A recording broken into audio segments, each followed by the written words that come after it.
দেখো তো কি হয়, আমি প্রচুর দুঃখী। হ্যাঁ, তোমার কর্ম সেরকম করেছো তুমি, কেউ তোমাকে দুঃখ দিতে পারে না। কেউ যদি তোমাকে কিছু ভাষা বলেও থাকে, খারাপ বলেও থাকে, সেটা তোমারই কর্মফল তোমাকে ঘুরিয়ে ফেরত দেওয়া হচ্ছে। এটা আমরা জেনেছি এখন সদ্গুরুদেবের কৃপা।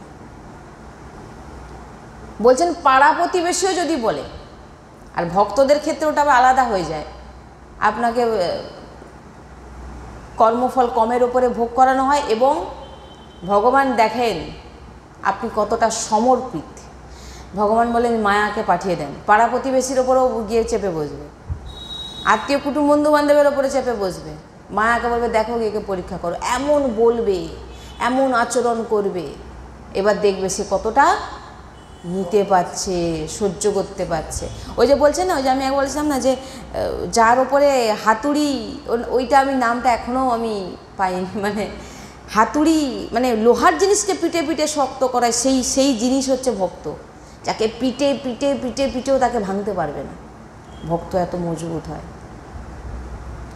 ভক্তকে এত বলবান কেন বলা হয়েছে? ভক্তকে আপনি কি ভাবছেন?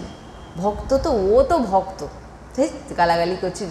আরে তোমাকে কেউ একটা মুখটুক বলে দিক, তুমি তোমার সহ্য করা, তুমি নিজেকে কন্ট্রোলে রাখার কোনো ক্ষমতা রেখে দিচ্ছ, ধৈর্য। কেউ আপনার সামনে সবথেকে ধৈর্যবান কাকে বলা হয়?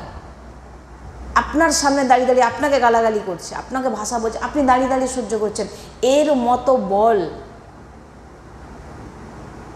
কারোর মধ্যে নেই। কি হিষ্টপিষ্ট হয়ে গেলাম বলে কি সেই বলবান নাকি?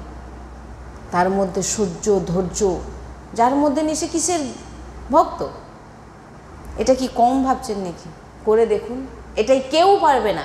দেহে বলবান হতে পারে, কিন্তু ধৈর্য শুধু পারে ভগবানের দাসরা। তাই জন্য তো ভগবান দেখাচ্ছেন, দেখো আমার ভক্তরা কত মজবুত,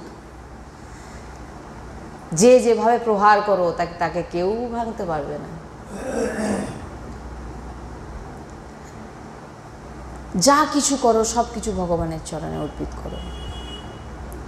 তাই বন্ধনকারী সমস্ত শুভ অশুভ কর্মের ফল মুক্ত হয়ে তুমি আমাকেই লাভ করবে। ওই যে বললাম, আপনার যে চিন্তনও আসছে সেটাও ভগবানের চরণে অর্পিত করবে। ভগবান আমার এরকম চিন্তন আসছে, ভগবান আপনি দেখুন। এটা আপনি আর কোনো কর্মে বন্ধনে পড়বেন না, কারণ চিন্তন করছেন তার জন্য আপনাকে কর্মবন্ধনে ফাঁসতে হবে। শুভ অশুভ চিন্তন করছেন, ক্রিয়া করছেন।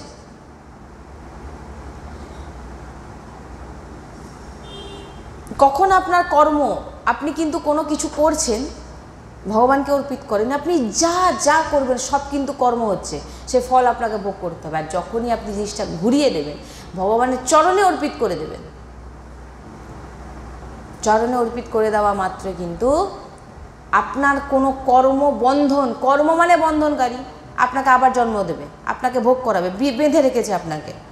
কিন্তু যখন আপনি ভগবানের চরণে সব কিছু অর্পিত করে দেবেন, তখন ফল মুক্ত হয়ে আপনার কোনো কর্মফল আপনাকে ভোগ করতে হবে না, আপনি ভগবানকেই লাভ করবেন। ভগবান সেটা নিজেই বলছেন।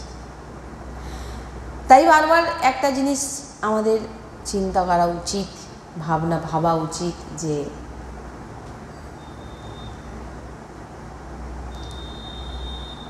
দুঃখ পাচ্ছি নিজের দোষে, সুখ পাচ্ছি নিজের দোষে, কিন্তু ভগবানের নাম করছি ভগবত কৃপাতে। তাই যখন জেনে নিয়েছি যে আমি রাধা কৃষ্ণ বলছি, ভগবানের কৃপা আমার উপরে হয়ে গেছে, তো এবারে সেটাকে আপনি কাজে লাগান, আপনি সহ্য করুন, চুপচাপ মেনে নিন দ্বন্দ্ব। এখন আমরা এগুলো জানছি, কারণ বলেও আপনি কি করবেন? কারণ বলছে যিনি তিনি কে? মানে দেখুন মানে কীরকম ভগবানের, মানে এগুলো যত জানি, সদ্গুরুদেবের শ্রীমুখে শ্রবণ করি, অধ্যয়ন করি, যখন জানি সামনে যিনি আপনাকে গালাগালি করছে তিনি কে? আর আপনার ভিতরেও বসে আপনাকে সহ্য করাচ্ছেন। মানে এখানে যেটা আমরা প্রথমে শুনলাম, কোথাও কেউ কিন্তু নেই। আমরা ভেবে নিয়েছি সে আলাদা, ও আমি আলাদা, কিন্তু আলাদা কেউ নয়, সবই একই। তাহলে যিনি বলছে তিনি তো ভগবান। এটা কখন মানবেন আপনি? যখন আপনি নিজেকে ভগবানের চরণে শরণাগতি, নিজেকে অর্পিত করে দিয়েছেন, তখন তো আপনি যেমন সব যেখানেই দেখবেন সেখানেই কৃষ্ণময়, রাধাময়। তো আমার সামনে যারা, এবারে যখনই দেখবেন আপনার ভিতরে বিপরীত চিন্তা আসছে, যে সেই ব্যক্তিকে দেখে আপনার ক্রোধ আসছে, ঘুরিয়ে দিন রাস্তাকে। কীরকম রাস্তাকে ঘুরিয়ে দেবেন? হে প্রভু, হে লাডলি, আমি এটা করতে চাইছি। কারণ আমরা চাইছি না, আমরা যেখানে সৎসঙ্গী, আমরা সৎসঙ্গ শুনছি, আমরা কারোর সম্বন্ধে খারাপ চাইবো না। কারণ আমরা জানি খারাপ কেন চাইবো না, কারণ সামনে তো আমার প্রভুই। তো প্রভুর খারাপ আমরা চেয়ে খারাপটা উল্টে আমার ওপরেই পড়বে। তুমি যদি একটা ভাষা কাউকে বলেছো, 50টা গালি তোমাকে শুনতে হবে। তো আমি যখন সৎসঙ্গে যখন জেনে গেছি, মনে কিন্তু বৃত্তি আসবে, আমি বলে দিচ্ছি, মনে কিন্তু চিন্তা ভাবনা আসবে, কারণ এটা তো অনন্ত জন্মের, একদিনের তো নয়। এটা যখন আপনি প্রভুর চরণে অর্পিত করতে করতে থাকবেন, ওটা খালি হয়ে যাবে। তখন দেখবেন আর কারোর প্রতি আপনার কোনো দ্বেষ আসবেও না, আপনাকে মারুক, থুতু ফেলুক, আপনার কোনো দিন তখন ভাবনা আসবে না। কখন সেটা? যখন আপনি সব সময় এই প্রয়াসটা করতে থাকবেন। কেউ কিছু বলছে, আপনার ক্রোধ আসছে, প্রভু আমি তো চাই না ক্রোধ করতে, ভগবানের উপর ছেড়ে দিন আমার এই ভাবনা। আপনি দেখুন যে নিতে পারছে না, আর যারা গভীর হন, তিনারা সেই বৃত্তিটাকেও ভগবানকে জানান না, কারণ তিনারা সব কিছু জানেন যে আমার পুরো সিস্টেম ভগবান চালাচ্ছে। অতএব আমি কেন বলতে যাব প্রভুকে? প্রভুই জানে, নিজেকে প্রভুকে দিয়ে দিয়েছি। আমার ভিতরে খারাপ চিন্তন আসছে, সেটা প্রভুই জানে, ঠিক করার দায়িত্ব তিনার। আর যিনি একদম পাচ্ছেন না, তিনি ভগবানকে প্রার্থনা করুন যে ভগবান আমি পাচ্ছি না, নিতে সহ্য করতে পারছি না, ভগবান আমি তো এটা করতে চাইছি না, কিন্তু আমার চিন্তনে বারবার আসছে এটা। আপনি দেখুন, রাস্তা ঘুরিয়ে দিন। এটা কি হলো? এটা এই চিন্তনটা আপনি কার চরণে অর্পিত করলেন? ভগবানের চরণে। এইবারে ওর কোনো কর্মফল আপনাকে আর ভোগ করতে হবে না। কেন? আপনি ভগবানের চরণে অর্পিত করে দিয়েছেন। এগুলো খুব ভক্ত খুব চতুর হয়। ভক্ত জানে কি করতে হবে না করতে হবে, মজবুত হয়, বলবান হয়, যার ওনাদের মতো দেখতে সহজ সরল মনে হয়, কিন্তু শান্ত মনে হয়, প্রসন্ন মনে হয়, কিন্তু ভিতরে যে বল আছে সেটা কারোর মধ্যে, কোনো শক্তিশালী বলবানের মধ্যেও কি ভাবছে শক্তিশালী হিষ্টপিষ্ট বলে তার মধ্যে বল বেশি? দেহের বল থাকতে পারে, কন্ট্রোল বল কিছু নেই। কেউ কিছু বলে ফেলে দুম দাঁড়াক্কা চালিয়ে দিতে পারবে, কিন্তু আটকে রাখাটাই হচ্ছে তো মেন। আটকে কজন রাখতে পারে?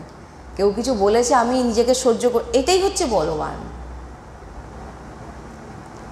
তাই বলেছেন আপনি কাঁদুন ভগবানের কাছে, কষ্ট হচ্ছে, ভগবান তুমিই তো তার মধ্যে বিরাজমান, আপনি মেনে নিন। ভগবান তুমিই তো বিরাজমান, তো কেন তুমি তাকে দিয়ে এরকম আমাকে, তার মধ্যে তুমি বিরাজমান, তুমি কেন আমাকে এরকম শোনাচ্ছ? প্রভুর দিকে ঘুরিয়ে দিন, ভগবানকে বলুন কেন। ভগবান তখন এতে আপনার কোনো কর্ম লেখা হবে না। এখানে শুভ অশুভ, এখানে বলছেন যা যা কিছু তুমি চিন্তন করবে, যা যা তুমি কিছু করবে, সব আমাকে অর্পণ করো। চিন্তন আসছে, আমার চিন্তনটা কে দিয়েছে? আমাকে প্রভুই তো দিয়েছে। তো এই চিন্তন তোমার চরণে অর্পিত। তুমি দেখো, এই চিন্তন তো খারাপ আসবেই, অনন্ত কর্মফল, মানে চাইলেও আমরা হুট করে একে আমরা সময় লাগবে। তো প্রভু তুমি দেখে নাও, কারণ আমার বল নেই আর আমি করতেও পারবো না। আর আমাদের এখান থেকে সবসময় এটাই বলা হয়, এবং ভগবানও বলেছেন, কারণ আমরা সবসময় বলহীন, নিজেকে বলহীন মানো, আমার মধ্যে কোনো সামর্থ্য নেই।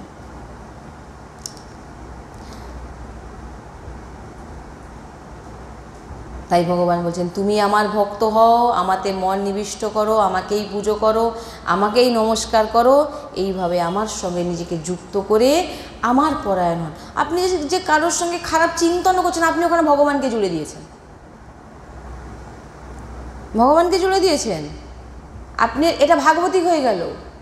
খারাপ দ্বেষটাও ভাগবতিক হয়ে যাচ্ছে। কেন? আপনি পুরোপুরি আপনার যে পুরো ভাবনাটাকে আপনি ভগবানের সঙ্গে জুড়ে দিয়েছেন, তোমার উপরে ছেড়ে দিলাম। এই যে চিন্তনটা এসে গেল ভগবানের, এটাই তো আসে না। খারাপ চিন্তন আসে, কিন্তু সেই ব্যক্তির প্রতি আপনার খারাপ চিন্তন আসবে, তার সঙ্গে ভগবানকে আপনি জুড়তে পারবেন না। আপনার মন বলতে চাইবে না তার মধ্যে নাকি ভগবান আছে, বলাতে হবে জোর করে। তখনই যত আপনি ভিতরে বলবেন না এর মধ্যে আমার ভগবানই আছে, সহ্য করতে পারছে না, তাকে দেখলে আপনার ক্রোধ হচ্ছে, কিন্তু ভগবান তুমি তো তার মধ্যে বিরাজ, কেন আমার এই ভাবনাটা আসছে? আমি তো জানি তুমি তার মধ্যে বিরাজমান, কেন ভাবনাটা আসছে? ভগবানের চরণে অর্পিত করতে থাকো। ধীরে ধীরে ধীরে একটা সময় দেখবেন ওই জিনিসটা ধীরে ধীরে কমতে থাকবে, আপনার দেখলেও কিছু মনে হবে না। এই করতে করতে একটা সময় সেটা নষ্ট হয়ে যাবে। তাই ভক্তি আন্তরিক, ক্রিয়াতে ভগবত প্রাপ্তি হয় না, আর ক্রিয়াতে কখনো ভক্তি তো বাইরে সাধনা করছেন ঠিকই আছে, কিন্তু ভিতর থেকে আপনাকে মজবুত হতে হবে, ভিতর থেকে আপনাকে বলবান হতে হবে, শক্তিমান হতে হবে, ধৈর্যশীল হতে হবে, তবেই তো আপনি ভগবানকে পাবেন।